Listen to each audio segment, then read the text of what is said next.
Good morning. Today is 20th December 2016 and we are going to discuss the articles of The Hindu. सबसे पहले नज़र डालते हैं कौन कौन से आर्टिकल्स हम इस वीडियो में डिस्कस करने जा रहे हैं। देखिए साइड में ये छोटा आर्टिकल है वो इंटर स्टेट वाटर डिस्प्यूट से रिलेटेड है। कल प्रीलिम में इसको डिस्कस किया था कि सेंट्रल गवर्नमेंट ने हर एक रिवर के लिए जो ट्रिब्यूनल बनता था अब उन सबको कन्वर्ट करके एक परमानेंट ट्रिब्यूनल बनाने की बात कही है।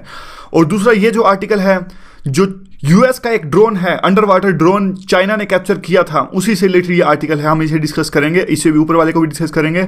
ये आर्टिकल श्याम शरण का आर्टिकल है। श्याम शरण काफ़ी अच्छा लिखते हैं लेकिन इस आर्टिकल में उन्होंने जो ट्रंप के होने वाले मिनिस्टर्स हैं यानी जब उनकी कैबिनेट स्टैब्लिश की जाएगी 20 जनवरी से तो उनके बारे में लिखा है कि कौन इंडिया के लिए अच्छा हो सकता है कौन बुरा और कौन चाइना के लिए अच्छा या कौन बुरा। तो बंदों पर बात कही गई है, अभी तो वो चुने भी नहीं गए हैं या फिर चुने गए हैं तो उनकी पॉलिसीज पता नहीं क्या होगी, तो ये आर्टिकल नहीं डिस्कस करने लायक। दूसरा ये जयललिता की दो स्कीम्स यानी एक तो जो कैंटीन उन्होंने चलाई थी अम्मा कैंटीन और दूसरी उन्होंने एक फ्री पानी देने की कैंटीन फ्री पानी देने का प्रावधान किया था। तो देखिए वैसे तो इंपॉर्टेंट नहीं है फिर भी हम इसे थोड़ा बहुत डिस्कस करेंगे, यानी कह सकते हैं कि इनके नोट्स इंपॉर्टेंट नहीं है। अब दो स्कीम किसी स्टेट की वो भी इंपॉर्टेंट नहीं है लेकिन थोड़े बहुत इसमें जो इंपॉर्टेंट पॉइंट्स हैं वो ओरली हम डिस्कस कर लेंगे, छोड़ेंगे नहीं। ये जो आर्टिकल है वो देखिए पॉलिसी से रिलेटेड काफ़ी इंपॉर्टेंट आर्टिकल है, इसे हम डिस्कस करेंगे। और इसके अलावा एक इंडियन एक्सप्रेस का आर्टिकल हम डिस्कस करेंगे। इसमें थोड़ा सा कंक्लूजन इंडियन एक्सप्रेस का है, आर्टिकल तो फुल आप इसे नहीं कह सकते।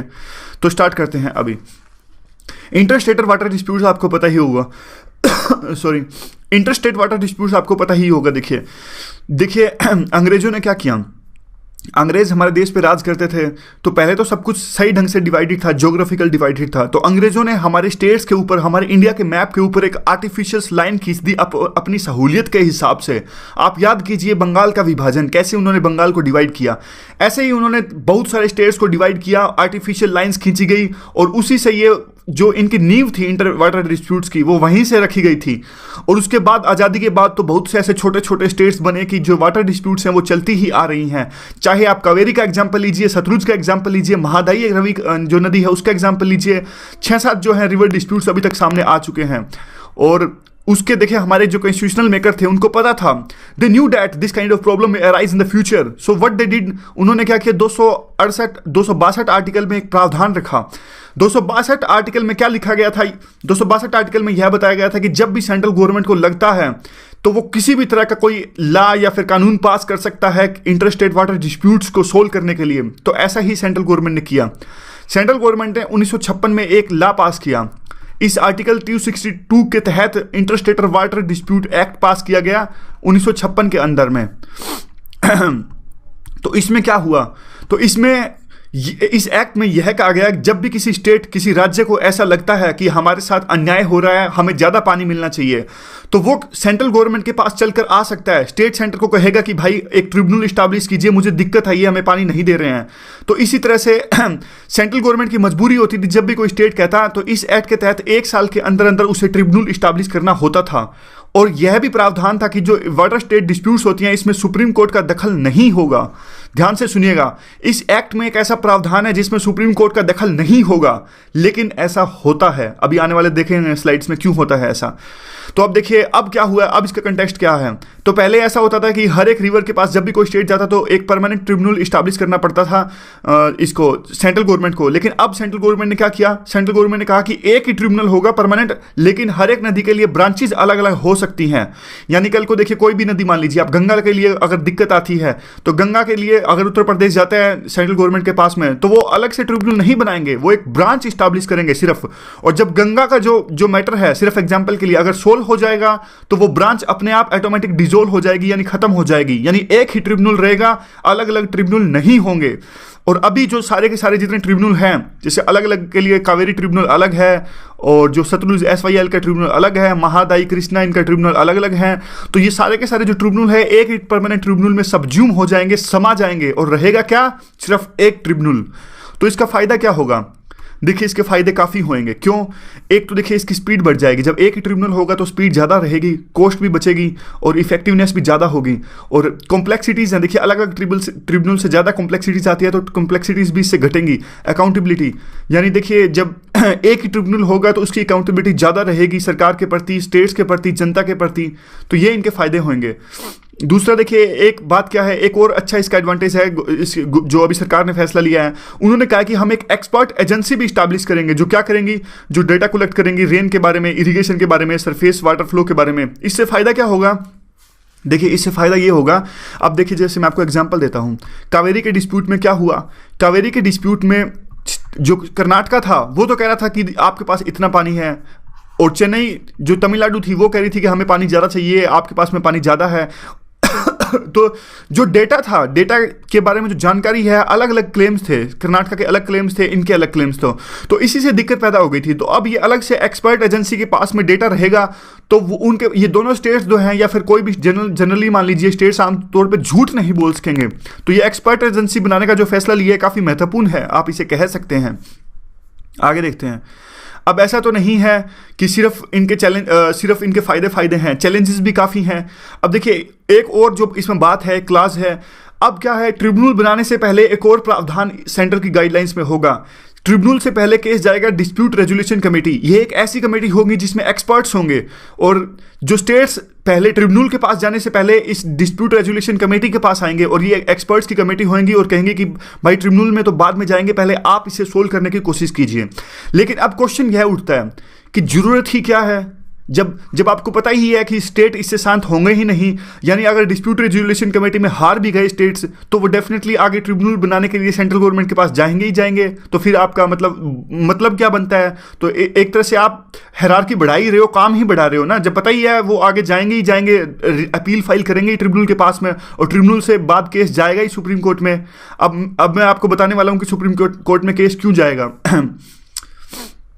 अब देखिए पहले तो ये देख लीजिए, जुडिशरी के पास केस क्यों जाता है। जब 1956 के जो एक्ट है उसमें साफ साफ ऐसा प्रावधान है कि जो हमारे स्टेट्स हैं वो वाटर डिस्प्यूट से रिलेटेड सुप्रीम कोर्ट में केस नहीं ले जा सकते, लेकिन जुडिशरी ने इसको अलग ही ढंग से इंटरप्रेट किया है।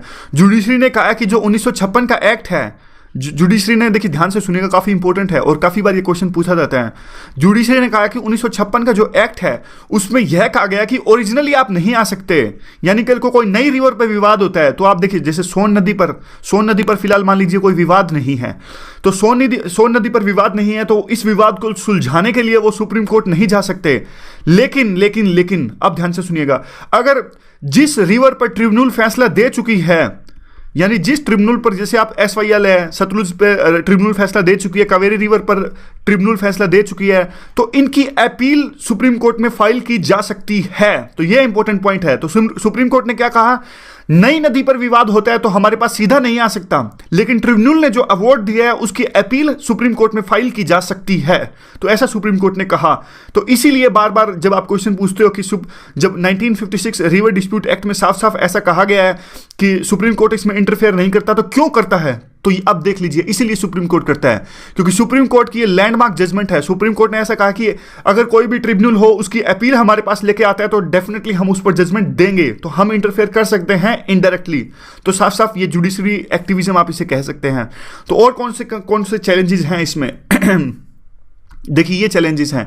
एक तो लगातार अभी जो है इंटर वाटर डिस्प्यूट्स हैं वो बढ़ती ही जा रही हैं, तो कैसे एक परमानेंट जो ट्रिब्यूनल होगा वो इन सब को टैकल करेगा। तो ये है इनके लिए, देखिए सिर्फ एक फॉर्मर सुप्रीम कोर्ट के जज का इन सब रिवर्स के जो डिस्प्यूट्स हैं उनको टैकल करना एक डिफिकल्टी पैदा हो जाएगी, और वो भी 3 साल के अंदर। क्योंकि देखिए सेंट्रल गवर्नमेंट ने कहा कि एक रिवर का जो डिस्प्यूट होगा उसको सोल्व करने में हमें ज़्यादा से ज़्यादा 3 साल लगेंगे, ऐसा प्रावधान हम करेंगे। और दूसरा देखिए interlocutory order as a final order likely to be challenged in Supreme Court, जैसा आपने अभी डिस्कस किया कि ये देखिए यहाँ इसे देख लीजिए, आपको क्लियर हो जाएगा। तो अब क्या होगा, रिवर डिस्प्यूट्स को सुलझाने के लिए पहला जाएगा डिस्प्यूट रेजोल्यूशन कमेटी के पास में, फिर ट्रिब्यूनल के पास में, फिर सुप्रीम कोर्ट के पास में। तो ऐसे तो देखिए चीज़ें कॉम्प्लिकेट हो जाएंगी, ज़्यादा टाइम लगेगा। कैसे 3 साल के अंदर इसे सोल्व होंगे, और एक पॉलिटिकल विल चाहिए इसे सोल्व करने के लिए। क्या सुप्रीम कोर्ट ने भी अगर कुछ कह दिया तो मानेंगे स्टेट्स? नहीं मानते। आप कर्नाटका का केस देख लीजिए, कर्नाटका ने सुप्रीम कोर्ट के ऑर्डर को मानने से इनकार कर दिया, यानी टाल मटोल करने लगा। क्योंकि देखिए पानी जो है एक इमोशनल इशू है, जनता के इमोशंस इसके साथ जुड़े हैं। अगर सरकार इनकार करती है सुप्रीम कोर्ट का ऑर्डर मानने से, तो कहीं ना कहीं देखिए जनता उनके साथ है, तो देखिए अंत में मानना तो पड़ेगा। सुप्रीम कोर्ट का ऑर्डर है, अगर वो मनवाना चाहें तो मानना तो पड़ेगा ही। लेकिन कई बार ऐसा होता है कि जो कर्नाटका के जैसे लोग हैं वो अगर सरकार के साथ है, सुप्रीम कोर्ट के सेंटिमेंट्स के खिलाफ हैं ऑर्डर के, तो सुप्रीम कोर्ट भी कहीं ना कहीं ढीला पड़ जाता है। तो ये देखिए आगे क्या है चैलेंजेस। दूसरे चैलेंजेस ये हैं कि जो बेंचेस हैं कैसे देखिए सारी की सारी बेंच इस्टेब्लिश होंगी और कैसे जो अभी के ट्रिब्यूनल्स हैं वो सबज्यूम होंगे परमानेंट ट्रिब्यूनल के अंदर, ये भी अभी देखना बाकी है। और यह भी अभी देखना बाकी है कि जो अभी टेम्परेरी बेंच इस्टेब्लिश होंगी वो कैसे अलग होंगी, क्या वे सेम वैसे होंगी जैसे अभी हर एक रिवर के लिए अलग ट्रिब्यूनल इस्टेब्लिश करते हैं या फिर अलग होंगी। और दूसरा ये है कि रिफ्यूजल यानी जो मना कर देते हैं पॉलिटिशियंस यानी जो स्टेट गवर्नमेंट्स हैं वही है, कोई खास इंपॉर्टेंट नहीं। तो आगे देखते हैं कंक्लूजन क्या निकलता है। कंक्लूजन ये निकलता है, देखिए यह सिर्फ कॉम्पिटिटिव क्लेम की बात नहीं है, यह सिर्फ यह बात नहीं है कि वो स्टेट कहता है कि मुझे इतना पानी चाहिए और दूसरा स्टेट कहता है मुझे इतना पानी चाहिए। यह बात है ह्यूमैनिटेरियन डायमेंशंस की, क्योंकि देखिए जब भी ड्रोट आता है, सूखा आता है या फिर मानसून कम आता है, तो एक ह्यूमैनिटेरियन क्राइसिस जो है वो पैदा हो जाते हैं स्टेट्स के अंदर में। किसानों की रोजी रोटी का सवाल है, किसानों की लाइवलीहुड का यह सवाल है, तो इसे मिल बैठकर सोल्व करना होगा। सबसे ज़्यादा चाहे आप कितने ही ट्रिब्यूनल बना लीजिए, चाहे आप कितने ही कोर्ट्स इस्टेब्लिश कीजिए, जब तक ये एक पॉलिटिकल विल नहीं आएगी तब तक इन जो चीज़ों को सोल्व नहीं किया जा सकता।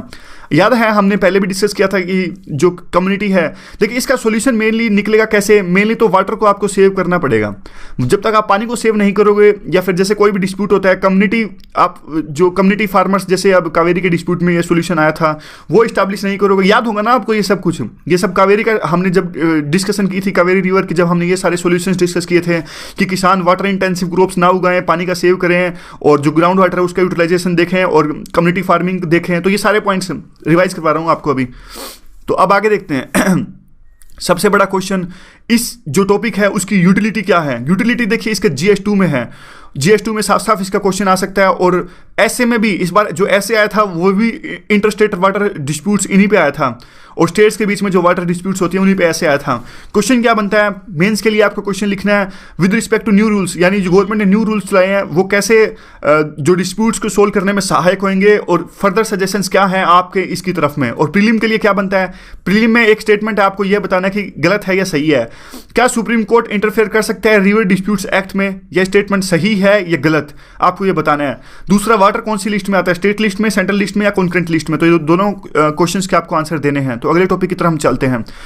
देखिए हुआ क्या, जो यूएस का एक अंडर वाटर ड्रोन है वो एक डेटा इकट्ठा कर रहा था, कैसा, सैलिनिटी से रिलेटेड, टेम्परेचर से रिलेटेड। साउथ चाइना सी में यहां वो घूम रहा था, यहां देखिए यहां वो घूम रहा था, कहीं भी मान लीजिए, अब यहां तो लाइन अब रख दी। तो क्या हुआ, चाइना ने उसको कैप्चर कर लिया। चाइना को डर लग गया, चाइना को लगा कि कहीं ये हमारी जासूसी तो नहीं कर रहा, तो उन्होंने कैप्चर कर लिया। अब उस पर एक विवाद खड़ा हो गया है।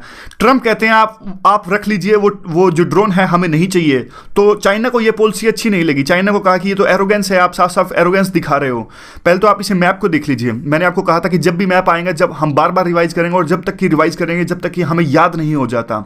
देखिए रिवीजन तो इतनी बार कर देंगे कि एक तरह से यू कैन से दैट मंजिल भी हम पर फिदा हो जाएगी, लेकिन करना तो हमें पड़ेगा जब तक कि जलेंगे नहीं। देखिए मोमबत्ती होती है, मोमबत्ती अपने आप को जब तक जलाती नहीं तो उजाला नहीं होता, तो हमें मेहनत तो बहुत करनी पड़ेगी। तो आगे देखते हैं। ये साउथ चाइना सी, आपको उस दिन हमने डिस्कस किया था कि लाओस है, लाओस लैंडलॉक्ड कंट्री है। ये सारे आइलैंड्स इसमें इंपॉर्टेंट है, पूछे जा सकते हैं। पार्सल आइलैंड्स, स्पार्टले आइलैंड्स और जो है ये स्कारबोरो आइलैंड्स, ये इंपॉर्टेंट है। ये मलक्का डायलेमा हमने उस टाइम पे डिस्कस किया था कि कैसे मलेशिया और जो ये है इंडोनेशिया, इनके बीच में जो स्ट्रेट है, चाइना यहाँ से सी लाना, शिप्स चाइना के आते हैं, तो चाइना को डर लगता है कहीं ये बंद हो गई तो कहीं ना कहीं हमें हमारे जो सारा तेल हमारा यहाँ से जाता है तो हमें दिक्कत हो जाएगी। इसलिए चाइना पाकिस्तान में ग्वादार पोर्ट और म्यांमार से भी एक लाइन इस्टेब्लिश कर रहा है। तो ये सारा हमने उस दिन डिस्कस किया था। ये वियतनाम है, इसके साथ हमारे संबंध काफ़ी अच्छे हो रहे हैं। और क्योंकि देखिए वियतनाम की पोजीशन ऐसी है जैसे हमारे बराबर में पाकिस्तान है, वैसे ही चाइना के बराबर में वियतनाम है। इनकी चाइना से बनती नहीं है, तो हमारी इसलिए वियतनाम के साथ काफ़ी अच्छी दोस्ती है। तो हुआ क्या, देखिए उसके बाद में जब से ट्रम्प चुन के आए हैं, ये देखिए ये भी हमने डिस्कस किया था। उसके बाद में देखिए जब से ट्रम्प चुन के आए हैं तो क्या दिक्कतें आ रही हैं। ट्रम्प ने देखिए काफ़ी ऐसे स्टेटमेंट्स दिए हैं जो चाइना को एग्रेसिव लग रही हैं। एक तो जैसे ड्रोन के मामले में दिया, उन्होंने कहा कि ड्रोन आप रख लीजिए, हमें नहीं चाहिए, हमारा ड्रोन आपने पकड़ लिया। दूसरा उन्होंने ताइवान की एग्जांपल दिया। ताइवान आपको पता होगा ताइवान थोड़ा सा मैं आपको बता देता हूँ। हुआ क्या था, देखिए जब चाइना के लिए आज़ादी का आंदोलन चल रहा था, जब चाइना रेवोल्यूशन हुई थी, दो पार्टीज थी, एक थी माओ की पार्टी यानी जो कम्युनिस्ट पार्टी थी, और दूसरी थी केएमटी पार्टी। तो देखिए जब चाइना रेवोल्यूशन हुआ तो ज़्यादा लेजिटिमेसी इनकी थी, इन्होंने पूरे चाइना पर कब्जा कर लिया। तो और ये थी केएमटी जो बराबर में लड़ रही थी इनके खिलाफ में, और यानी ये लोग चाइना के ही हैं, केएमटी भी चाइना के थे, माओ भी चाइना के थे, लेकिन दोनों अलग अलग। जैसे आप एग्जांपल ले लीजिए, कोई हमारे देश में ही ब्रिटिशर से लड़ने के लिए दो पार्टी अलग अलग लड़ रही हैं, तो वैसे ही चाइना में भी दो लड़ रहे थे, जैसे एक केएमटी भी लड़ रहा था और कम्युनिस्ट पार्टी भी लड़ रही थी। तो अंत में इनका कब्जा हो गया क्योंकि इनकी लेजिटिमेसी ज़्यादा थी। तो केएमटी भाग गया ताइवान के अंदर में, केएमटी ताइवान के अंदर भाग गया क्योंकि इनको डर लग गया था कि हमें कहीं ना कहीं ये नुकसान पहुंचाएंगे। तो यूएस ने केएमटी को सपोर्ट किया था उस टाइम पर, और यूएस चाहता था कि कम्युनिस्ट ना आए, क्योंकि कम्युनिस्ट तो आपको पता है उस टाइम पर यूएसएसआर कम्युनिज्म फैला रहा था। तो हुआ क्या उसके बाद में अब देखिए 1971 तक तो यूएस और काफ़ी वेस्टर्न कंट्रीज जो केएमटी थी यानी ताइवान जो का जो एरिया है, यहाँ पे देखिए केएमटी भागकर ताइवान पहुंच गया। ताइवान एक छोटा सा आइलैंड है चाइना के पास में, ये देखिए यहाँ पर आ गई है, और इन केएमटी पर आ गए। तो काफ़ी 1971 तक तो यूएस जो ताइवान है यानी केएमटी का जो रेजिम है उसी को असली चाइना मानता था, यानी जो मेनलैंड है चाइना उसको यूएस ने मानने से इनकार कर दिया और कहा कि ये इलीगल है और इलेजिटिमेट है, ये असली सरकार नहीं है, असली सरकार चाइना की यहाँ है, और जो ये लैंड है अंत में इन पर ताइवान का ही कब्जा होना चाहिए, केएमटी का ही कब्जा होना चाहिए। लेकिन 1971 में हकीकत को स्वीकारते हुए यूएस ने कह दिया कि ठीक है हम मान लेते हैं आपके जो असली चाइना है वो ये है और इन्हीं को। लेकिन अब देखिए प्रॉब्लम यहां से क्रिएट होती है। अब केएमटी यहां पर आ गया था, अब क्या है, अब चाइना यह कहता है जो ताइवान है वो हमारा एक हिस्सा है, यानी वन चाइना का वो पॉलिसी देता है चाइना, यानी जो ताइवान है वो हमारा हिस्सा है। लेकिन यूएस है, यूएस इनको इससे मिलने नहीं देता। यूएस कहता है कि नहीं, ये जो ताइवान है वो अलग से है देश, मान लीजिए सोवरेनिटी इनकी अलग से है। तो इस बात पर हमेशा China you can say that aggressive हो जाता है, या फिर उसका मूड जो मिजाज है वो खराब हो जाता है। वो कहता है देखिए यूएस हमारे मामलों में दखल दे रहा है और ताइवान हमारा हिस्सा है और यूएस हमसे मिलने में इसको रोक रहा है, ऐसी बातें चाइना कहता है। अभी भी देख लीजिए। तो अब देखिए क्या किया ट्रंप ने, अभी ट्रंप ने यह किया कि ताइवान से एक अलग से कॉन्ग्रेचुलेशन कॉल ली, यानी अलग से बात की ताइवान के जो भी प्रेसिडेंट या प्राइम मिनिस्टर है वहां पर। तो चाइना इससे गुस्सा हो गया। चाइना कहता है कि देखिए आप ताइवान के जो प्रेसिडेंट है उनसे अलग से कैसे बात कर सकते हो, ताइवान तो हमारा ही हिस्सा है, तो आप हमसे बात कीजिए, आप उनसे क्या बात कर रहे हो। तो इस बात पे भी चाइना गुस्सा हो गया। दूसरा, ट्रंप ने आरोप लगाया कि चाइना जो है करेंसी मैनिपुलेशन करता है, यानी अपनी करेंसी को सबसे नीचे रख लेता है, छोटी कर देता है, रिड्यूस कर देता है इसके प्राइसेस। और इसका फायदा क्या होता है, जो चाइना के सस्ते खिलौने, सस्ती चीजें यूएस के मार्केट में फ्लड हो जाती हैं, तो इससे उनको एक्सपोर्ट भी बढ़ता है चाइना का जो है, इससे चाइना को फायदा होता है, यूएस को नुकसान पहुंचता है। अब देखिए जो ट्रंप है उनका मेन मकसद है क्या। ट्रंप का देखिए मेन मकसद यह है कि जो साउथ चाइना सी है उसमें, या फिर साउथ चाइना डिस्प्यूट को एक अलग ढंग से टैकल किया जाए। नॉर्थ कोरिया और न्यूक्लियर क्राइसिस है, इनमें भी चाइना से लिवरेज ली जाए और अलग से रूल बनाया जाए इन सभी इश्यूज पर। तो यह जो है मकसद है ट्रंप का।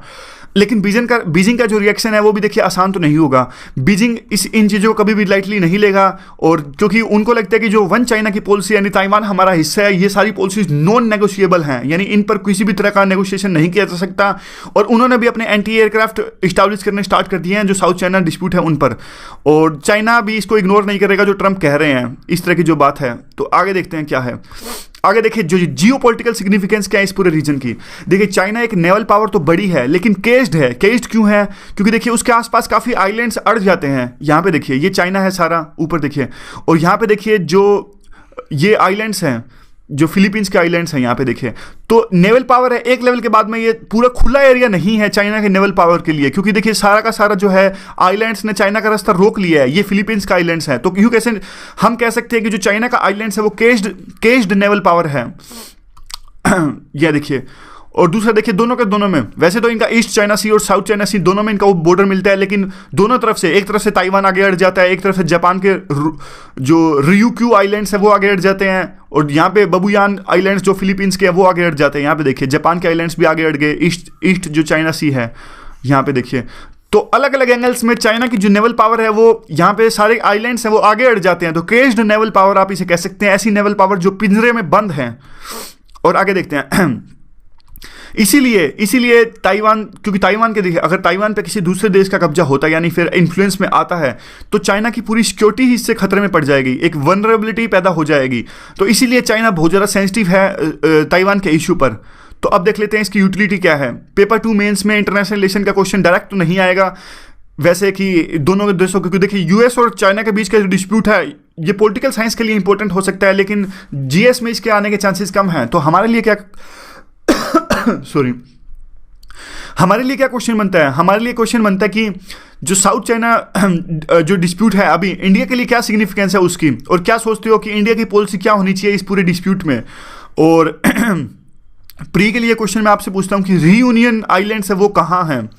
ऐसा मत सोचिएगा कि साउथ चाइना डिस्प्यूट डिस्कस किया है तो रीयूनियन आइलैंड्स वहीं मिलेगा, तो सोच के बताइएगा कि रीयूनियन आइलैंड्स हैं वो कहाँ पर हैं। तो आगे क्या है, पहले देखिए इंडियन एक्सप्रेस का एक छोटा सा आर्टिकल, नहीं कंक्लूजन कह सकते हैं, कंक्लूजन डिस्कस कर लेते हैं। कंक्लूजन ये कि कल हमने डिस्कस किया था कि जो सेंट्रल गवर्नमेंट ने नए चीफ की जो नियुक्ति करी है, अपॉइंटमेंट करी है, एंड उसमें उसे some sections of the society are saying this is direct interference of the politicians और executive into the army. So what may happen in the future that the army generals may favour the government in various issues, so this is more harmful to the army and the government also. तो हुआ क्या, देखिए government ने क्या कहा, government ने साफ साफ ऐसा कहा गवर्नमेंट ने साफ साफ ऐसा कहा कि देखिए जो विपिन रावत है उनको ऑपरेशंस का जो एक्सपीरियंस है वो ज़्यादा है, इसलिए वो सबसे ज़्यादा बेस्ट हैं इस पूरे अभी फिलहाल के जो सिक्योरिटी सिचुएशन है उनको हैंडल करने के लिए। और अभी जो कंक्लूजन है वो बहुत इंपॉर्टेंट कंक्लूजन दिया इंडियन एक्सप्रेस ने।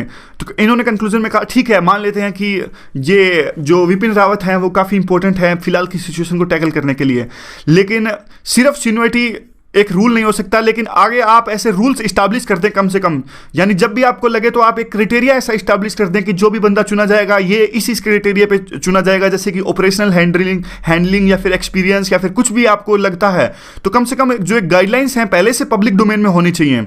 ये देखिए इंस्टीट्यूशनल प्रोसेस कुछ होनी चाहिए जिससे कि, और सिलेक्शन जो क्राइटेरिया फेयर होना चाहिए, और ना सिर्फ फेयर होना चाहिए, फेयर दिखना भी चाहिए। ये एथिक्स में बहुत अच्छा हम यूज कर सकते हैं कि कोई भी बंदा हो ना सिर्फ ईमानदार हो, वो ईमानदार दिखना भी चाहिए। जुडिशरी मान लीजिए, इलेक्शन कमीशन, कोई भी एग्जीक्यूटिव मान लीजिए, ब्यूरोक्रेट मान लीजिए, ना सिर्फ वो ईमानदार होने चाहिए, वो ईमानदार दिखने भी चाहिए। तो आगे क्या है, बस ये कंक्लूजन आप यूज कर सकते हो अपने आंसर के अंदर में। आगे क्या है, आगे देखिए एक इंपॉर्टेंट आर्टिकल है पॉलिसीज के बारे में। वास क्या होता है, देखिए वास होता है वाटर सैनिटेशन और हाइजीन। वाटर सैनिटेशन और हाइजीन, इस पर एक रिसर्च की गई कुछ लोगों ने जिन्होंने आर्टिकल लिखा है। तो देखिए ये सारे के सारे ध्यान से सुन लीजिए। वास की फुल फॉर्म दोबारा से, W फॉर वाटर और वाटर A फॉर वाटर मान लीजिए, यानी WA फॉर वाटर और S for sanitation, H for hygiene. तो याद कर लीजिए वास सेक्टर्स। तो देखिए ये कंटेंट लिस्ट में आता है, इस पर ये आर्टिकल है पूरा का पूरा।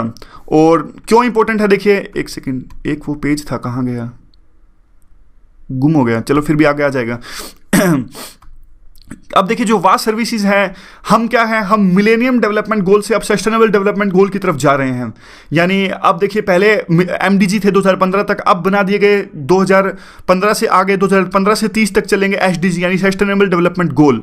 तो अब होगा क्या, देखिए सभी की सभी जो डेवलपिंग कंट्रीज हैं जैसे कि इंडिया, अफ्रीका की कंट्रीज जो हैं, इनका जो ज़्यादा फोकस है किन पर, सैनिटेशन सर्विसेज पर। आप इंडिया का एग्जांपल ले लीजिए, कैसे हमने स्वच्छ भारत, क्लीन इंडिया मिशन जैसे प्रोग्राम्स चलाए। और अभी देखिए जो हमारा जो रैंक है काफ़ी, जो क्लीन वाटर की एक्सेस मान लीजिए या फिर सैनिटेशन की सर्विसेज मान लीजिए, वो ये एग्जांपल देख लीजिए आप कि कैसे अभी 22% लोग सिर्फ वास्ट सर्विसेज यानी वाटर और सैनिटेशन हाइजीन सर्विसेज हैं और हाईली रोबस्ट। और दूसरा देख लीजिए ये एक जो कैपेसिटी है पॉलिसी मेकिंग की, जो पॉलिसी बनाते हैं वो ज़्यादातर देखिए स्टेट गवर्नमेंट की जो है वो कैपेसिटी अच्छी नहीं है, और सेंट्रल गवर्नमेंट है वो ज़्यादा अच्छे से इनको इंप्लीमेंट करती है, जबकि होना उल्टा चाहिए था। क्यों? क्योंकि देखिए जो वास्ट सर्विसेज है यानी वाटर सैनिटेशन की सर्विसेज है ये ज़्यादा क्लोज होती है स्टेट गवर्नमेंट के, और स्टेट गवर्नमेंट बल्कि ज़्यादा कैपेबल होनी चाहिए, लेकिन उल्टा है हमारे देश के अंदर में। हमारे देश के अंदर जैसे आप सेंट्रल गवर्नमेंट मान लीजिए, स्वच्छ भारत किसने चलाया, टोटल सैनिटेशन प्रोग्राम किसने चलाया, ये सारे के सारे जो प्रोग्राम चलाए हैं वो सेंट्रल गवर्नमेंट ने चलाए हैं। तो उल्टा है। अभी देखिए रोबस्टनेस कितनी है, यानी कितनी अच्छी, कितनी मजबूत ये पॉलिसी चलाई गई है। जो पहला इनका क्राइटेरिया है, देखिए 4 क्राइटेरिया पे मैं आपको बताता हूँ, ये डिस्कस करते हैं। तो मेनली तो पैरामीटर्स इनके इंपॉर्टेंट नहीं है, ये तो ज़्यादा देखिए आर्ट्स और रिसर्च के टाइप में इंपॉर्टेंट होते हैं। हमारे लिए तो इंपॉर्टेंट सिर्फ इतना है, हम इंपॉर्टेंट पॉइंट्स इस आर्टिकल में से निकाल लें और अपने आंसर में से यूज कर लें।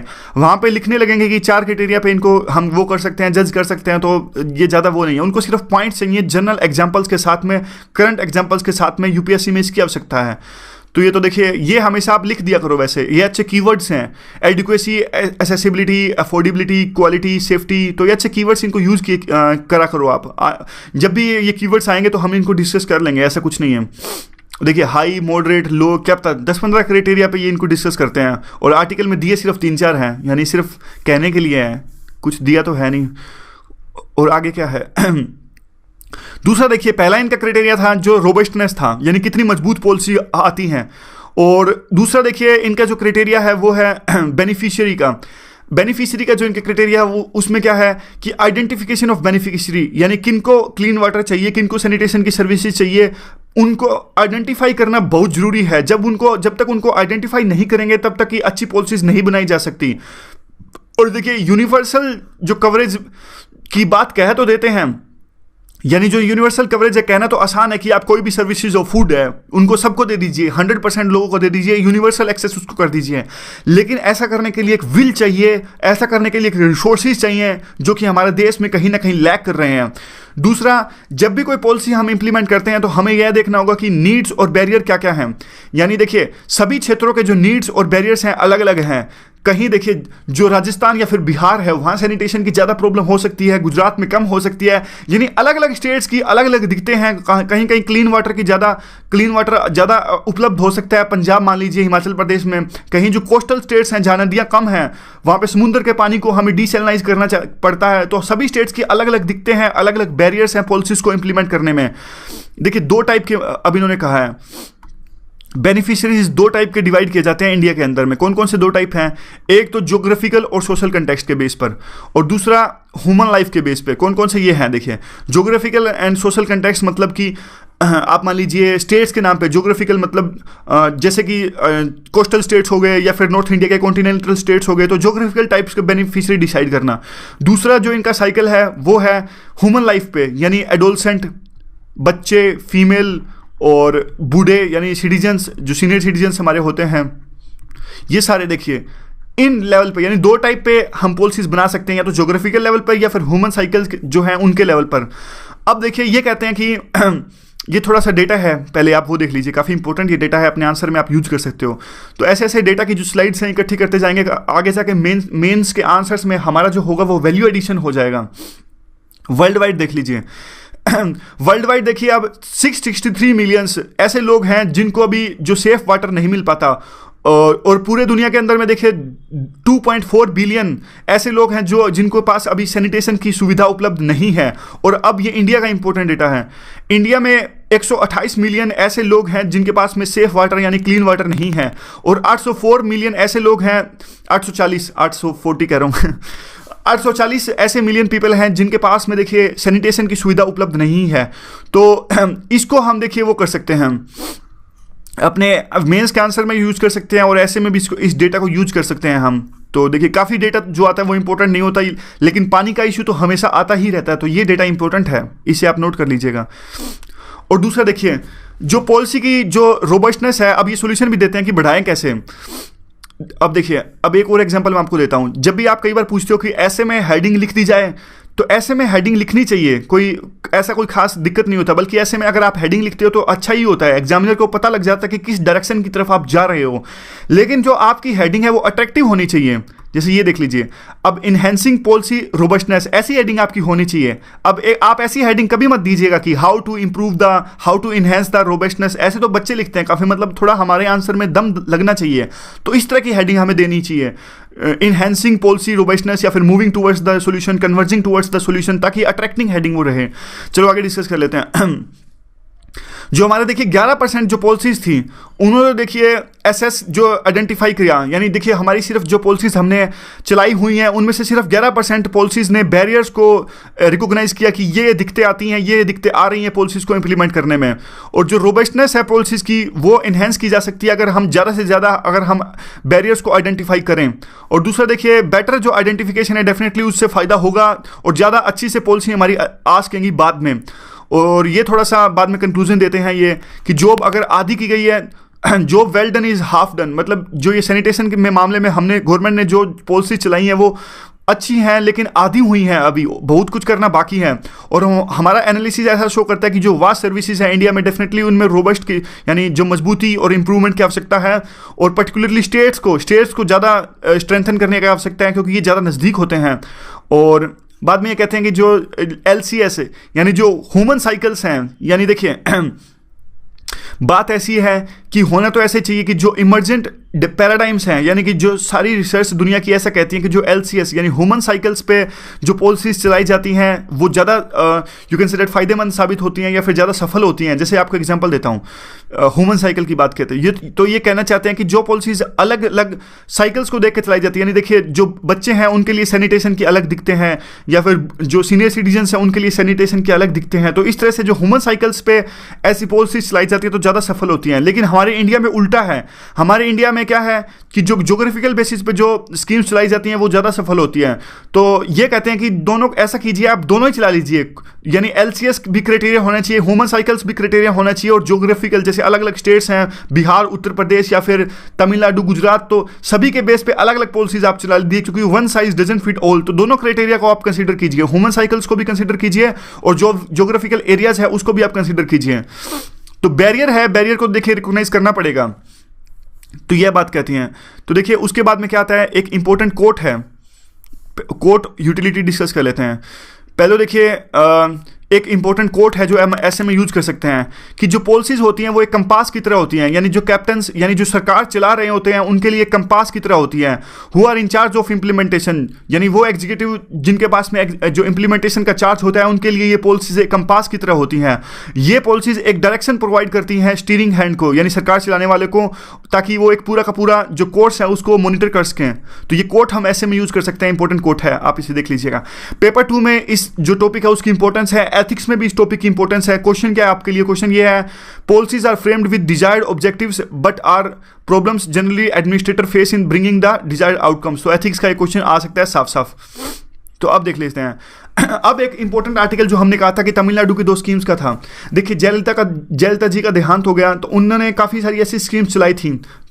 एक सेकेंड, जयललिता जी ने काफ़ी सारी ऐसी स्कीम्स चलाई थी जो कि देखिए पुअर्स के यू कैन से फायदेमंद थी। एक फ्री बीज सब्सिडीज़ काफ़ी सारी स्कीम्स पे दी थी उन्होंने और काफ़ी डाइवर्स सेक्टर में, पानी भी फ्री दिया था, कैंटीन या फिर हर एक सेक्टर में। अम्मा जो थी अम्मा के जो फ्री जो थे, जो मिक्सर ग्राइंडर, इसका बहुत सारी ऐसी चीज़ें दी थी।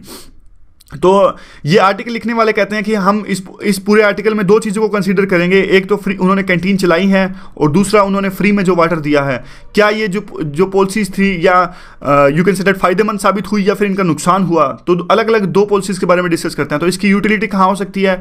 देखिए यूटिलिटी एज सच वो क्वेश्चन नहीं पूछेंगे, लेकिन फिर भी वो एक पेपर 3 में GS 3 में एक सब्सिडीज़ का टॉपिक है, तो सब्सिडीज़ के टॉपिक में इसको पूछा जा सकता है। तो देखिए ये कहते हैं कि जो फ्री कैंटीन्स चलाई, तो फ्री कैंटीन्स तो देखिए फ़ायदेमंद साबित हुई, काफ़ी एम्प्लॉयमेंट इनसे लोगों को मिला। और जो इवन अभी देखिए डिजास्टर जब भी आते हैं, फ्लड्स आए थे और अभी वर्धा साइक्लोन जब आया था, तो ये फ्री कैंटीन्स बहुत अच्छा काम करती हैं और बहुत सारे लोग डाइवर्स सेक्शन से, छोटे से छोटा, गरीब से अमीर और तमाम तरह के सेक्शन से लोग यहाँ पर खाना खाते हैं और एम्प्लॉयमेंट भी मिलता है। ये कॉमन्स की तरह हैं, कॉमन्स जैसे कि बीच हो गया, इंफ्रास्ट्रक्चर हो गया, जिन्हें हर तरह का लोग यूज़ करता है, वैसे ये अब जो कैंटीन है कॉमन्स की तरह हो चुकी है। यानी जैसे ग्लोबल कॉमन्स होते हैं ओशियंस, वैसे हमारे चेन्नई के या फिर तमिलनाडु के कॉमन्स हैं, वहाँ के लोगों के कॉमन्स हो गए हैं कैंटीन। तो काफ़ी फ़ायदेमंद साबित हुई हैं, सबको खाना मिल जाता है, अच्छा खाना मिल जाता है और एम्प्लॉयमेंट भी मिलता है और सस्ता खाना मिल जाता है और डिजास्टर के समय भी काम आते हैं। तो दूसरी पॉलिसी ये कहते हैं कि हाँ, इस पॉलिसी में कहते हैं कि 20 करोड़ सब्सिडी सिर्फ दी है। तो 20 करोड़ सब्सिडी कुछ ज़्यादा नहीं है इस काम के लिए, तो अच्छी स्कीम है ये। दूसरी स्कीम ये कहते हैं वाटर की स्कीम जो है, ये कहते हैं कि फ्री वाटर देने की बात कही है और सब्सिडाइज वाटर देने की बात कही है 10 रुपए के रेट पे 1 लीटर। तो इस जो पॉलिसी को क्रिटिसाइज करते हैं, ये कहते हैं क्यों, क्योंकि देखिए रिवर्स ऑस्मोसिस से ये पानी निकाला जाता है, तो एक वाटर निकालने के लिए 3 लीटर पानी को खराब करना पड़ता है, और डीमिनरलाइज्ड वाटर है, यानी इससे कैल्शियम आयरन जो महत्वपूर्ण मिनरल्स होते हैं वो निकाल लिए जाते हैं, जो कि डेंजरस हेल्थ के लिए खतरेमंद साबित हो सकता है। दूसरा जो डिसएडवांटेज वो है इसका कि देखिए अब वैसे तो स्टेट गवर्नमेंट की ड्यूटी है कि आप देखिए सस्ता पानी प्रोवाइड कीजिए, यानी जो पीने का पानी है वो सभी जनता को प्रोवाइड कीजिए। अब आप अपनी ड्यूटी पूरा नहीं कर रहे हैं, यानी स्टेट गवर्नमेंट अपनी ड्यूटी पूरी नहीं कर रहे हैं, लेकिन वो कर क्या रहे हैं, एक सब्सिडी के तौर पर पानी प्रोवाइड कर रहे हैं। तो इससे तो क्या होगा कि पूरी की पूरी जो जनता है उनका एक विश्वास ही उठ गया है, यानी जो स्टेट गवर्नमेंट पानी प्रोवाइड कर रही है वो अच्छा नहीं है, जबकि गवर्नमेंट की ड्यूटी ही ये है कि अच्छा पीने का पानी प्रोवाइड करना पूरी की पूरी जनता को। और इससे गलत संकेत गया है, क्योंकि देखिए पूरी जो स्टेट है पूरा का पूरा, देखिए जो वहाँ पे आप कह सकते हैं लोग हैं, उनका स्टेट का जो पानी उनकी सप्लाई आती है घर में, उनसे विश्वास उठ गया है।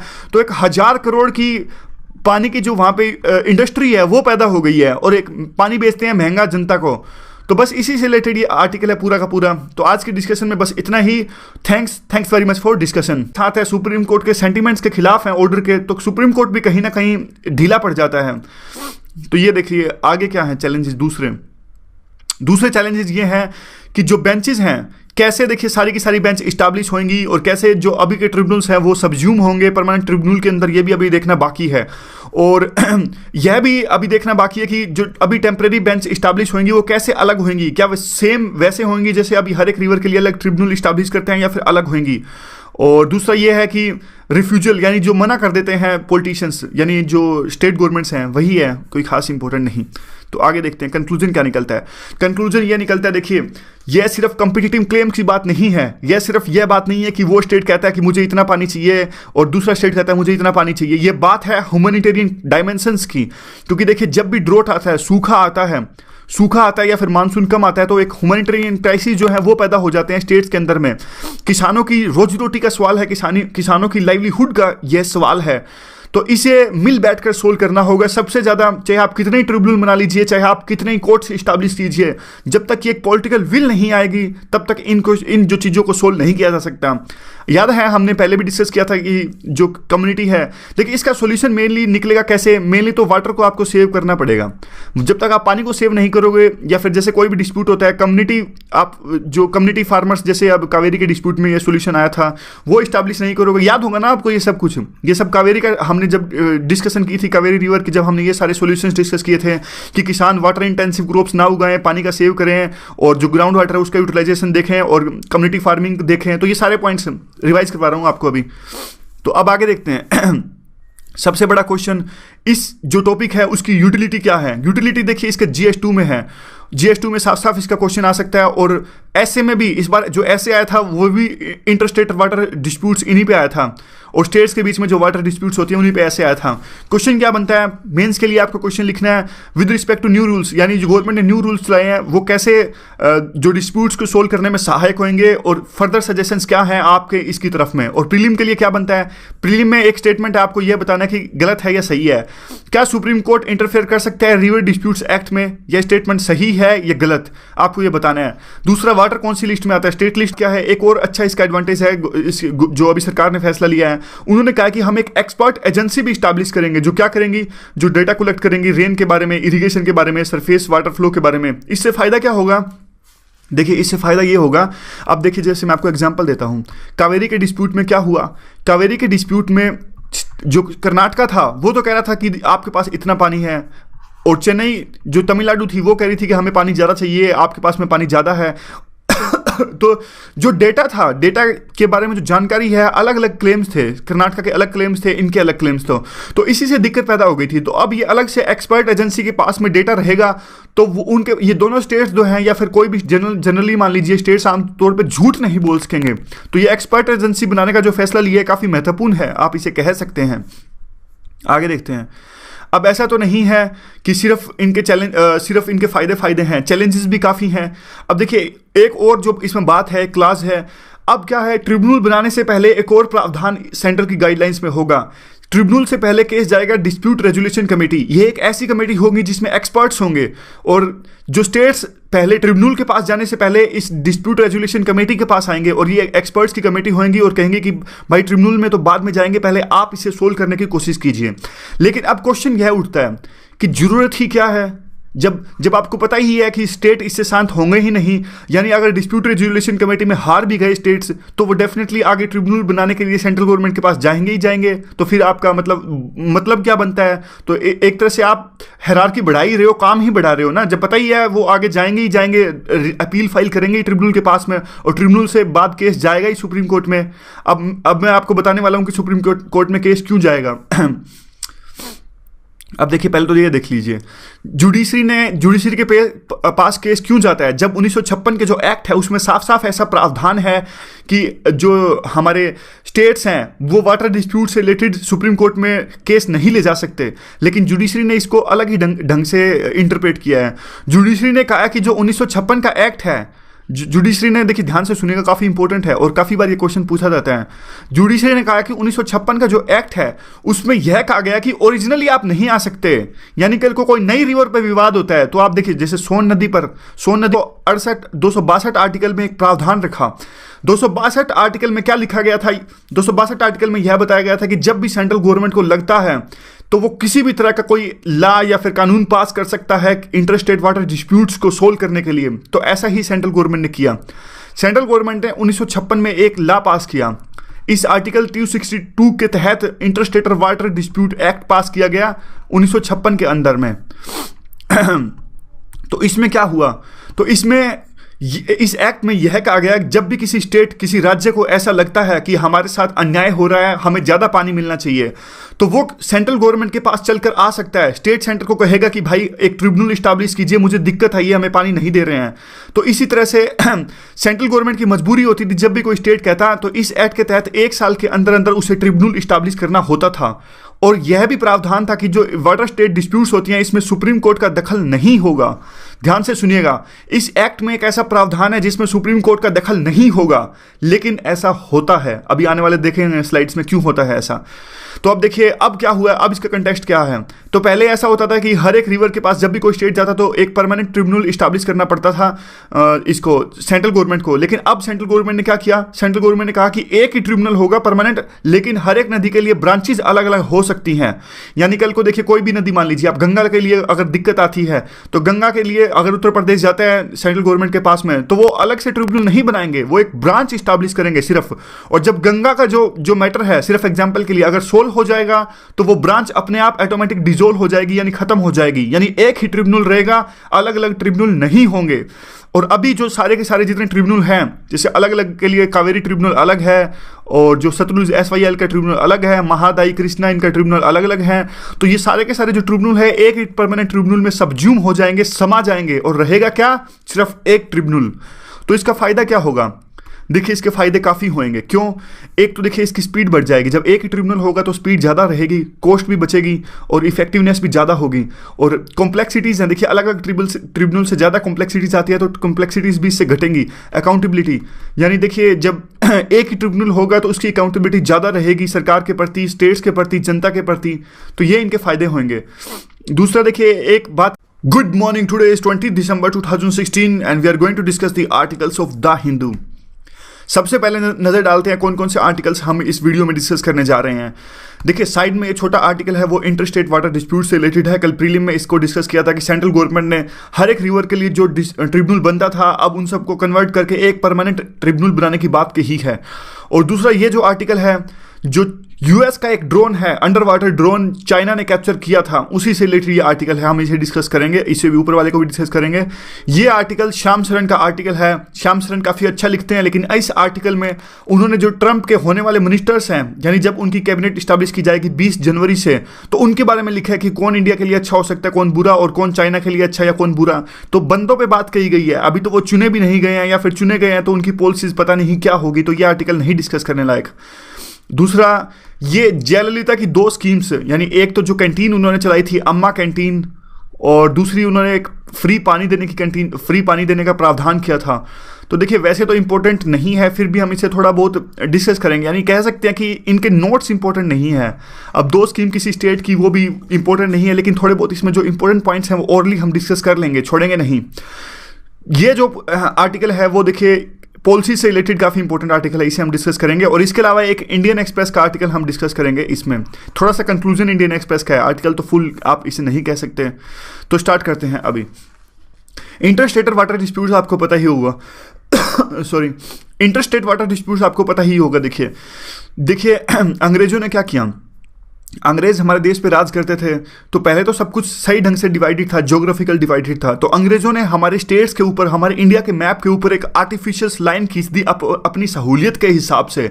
आप याद कीजिए बंगाल का विभाजन, कैसे उन्होंने बंगाल को डिवाइड किया, ऐसे ही उन्होंने बहुत सारे स्टेट्स को डिवाइड किया, आर्टिफिशियल लाइन्स खींची गई और उसी से ये जो इनकी नींव थी इंटर वाटर डिस्प्यूट्स की वो वहीं से रखी गई थी। और उसके बाद आज़ादी के बाद तो बहुत से ऐसे छोटे छोटे स्टेट्स बने कि जो वाटर डिस्प्यूट्स हैं वो चलती ही आ रही हैं। चाहे आप कावेरी का एग्जांपल लीजिए, सतलुज का एग्जांपल लीजिए, महादाई रवि जो नदी है उसका एग्जांपल लीजिए, 6-7 जो है रिवर डिस्प्यूट्स अभी तक सामने आ चुके हैं। और उसके देखिए हमारे जो कॉन्स्टिट्यूशनल मेकर थे उनको पता था, they knew that this kind of problem may arise in the future. So what they did, उन्होंने क्या किया, 200 पर फिलहाल मान लीजिए कोई विवाद नहीं है, तो सोन नदी पर विवाद नहीं है, तो इस विवाद को सुलझाने के लिए वो सुप्रीम कोर्ट नहीं जा सकते। लेकिन अब ध्यान से सुनिएगा, अगर जिस रिवर पर ट्रिब्यूनल फैसला दे चुकी है, यानी जिस ट्रिब्यूनल पर, जैसे आप SYL है, सतलुज पे ट्रिब्यूनल फैसला दे चुकी है, कावेरी रिवर पर ट्रिब्यूनल फैसला दे चुकी है, तो इनकी अपील सुप्रीम कोर्ट में फाइल की जा सकती है। तो ये इंपॉर्टेंट पॉइंट है। तो सुप्रीम कोर्ट ने क्या कहा, नई नदी पर विवाद होता है तो हमारे पास सीधा नहीं आ सकता, लेकिन ट्रिब्यूनल ने जो अवार्ड दिया है उसकी अपील सुप्रीम कोर्ट में फाइल की जा सकती है। तो ऐसा सुप्रीम कोर्ट ने कहा। तो इसीलिए बार बार जब आप क्वेश्चन पूछते हो कि जब 1956 रिवर डिस्प्यूट एक्ट में साफ साफ ऐसा कहा गया है कि सुप्रीम कोर्ट इसमें इंटरफेयर नहीं करता, तो क्यों करता है, तो अब देख लीजिए इसीलिए सुप्रीम कोर्ट करता है, क्योंकि सुप्रीम कोर्ट की ये लैंडमार्क जजमेंट है। सुप्रीम कोर्ट ने ऐसा कहा कि अगर कोई भी ट्रिब्यूनल हो उसकी अपील हमारे पास लेके आता है तो डेफिनेटली हम उस पर जजमेंट देंगे, तो हम इंटरफेयर कर सकते हैं इनडायरेक्टली। तो साफ साफ ये जुडिशरी एक्टिविज्म आप इसे कह सकते हैं। तो और कौन से चैलेंजेस हैं इसमें देखिए ये चैलेंजेस हैं। एक तो लगातार अभी जो है इंटर वाटर डिस्प्यूट्स हैं वो बढ़ती ही जा रही हैं, तो कैसे एक परमानेंट जो ट्रिब्यूनल होगा वो इन सब को टैकल करेगा। तो ये है इनके लिए, देखिए सिर्फ एक फॉर्मर सुप्रीम कोर्ट के जज का इन सब रिवर्स के जो डिस्प्यूट्स हैं उनको टैकल करना एक डिफिकल्टी पैदा हो जाएगी, और वो भी 3 साल के अंदर अंदर। क्योंकि देखिए सेंट्रल गवर्नमेंट ने कहा कि एक रिवर का जो डिस्प्यूट होगा उसको सोल्व करने में हमें ज़्यादा से ज़्यादा 3 साल लगेंगे, ऐसा प्रावधान हम करेंगे। और दूसरा देखिए interlocutory order was final order likely to be challenged in Supreme Court, जैसा आपने अभी डिस्कस किया कि ये देखिए यहाँ इसे देख लीजिए आपको क्लियर हो जाएगा।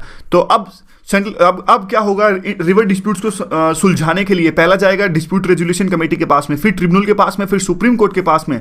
तो ऐसे तो देखिए चीज़ें कॉम्प्लिकेट हो जाएंगी, ज़्यादा टाइम लगेगा। कैसे 3 साल के अंदर अंदर इसे सोल्व होंगे, और एक पॉलिटिकल विल चाहिए इसे सोल्व करने के लिए। क्या सुप्रीम कोर्ट ने भी अगर कुछ कह दिया तो मानेंगे स्टेट्स? नहीं मानते। आप कर्नाटका का केस देख लीजिए, कर्नाटका ने सुप्रीम कोर्ट के ऑर्डर को मानने से इनकार कर दिया, यानी टाल मटोल करने लगा। क्योंकि देखिए पानी जो है एक इमोशनल इशू है, जनता के इमोशंस इसके साथ जुड़े हैं।